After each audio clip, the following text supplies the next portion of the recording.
Et nous sommes partis sur un très gros entraînement en poutre puisque je devais faire des complets.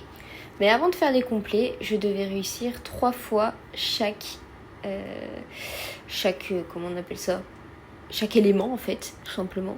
3 fois chaque élément. Et après, let's go, hein, fallait tirer complet. Et pareil, j'avais 3 complets à faire.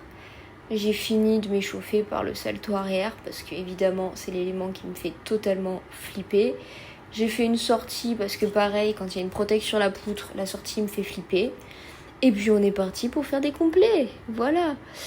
J'espère que j'ai retiré la Corée. Oui, j'ai retiré la Corée. Quand c'est comme ça, je m'aime. Alors, nous avons réussi le salto arrière. Nous avons réussi le salto costal. Ouais, nous avons réussi le salto japonais. Donc normalement, il n'y aura pas de chute sur ce complet. Je dis ça parce que normalement, je ne tombe pas à ce qui est saut gymnique. Je dis bien normalement.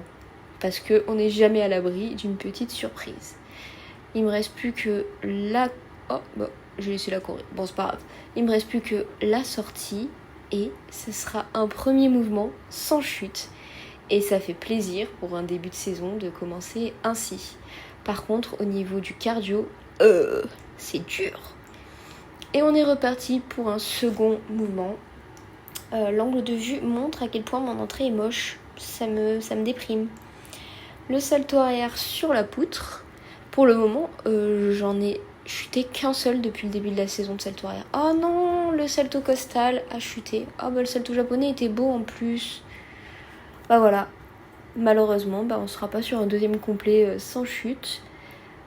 Les sauts gymniques, il faut que je les travaille encore. Je pense que je vais prendre le temps de les travailler à côté. Ça passe, mais ça pourrait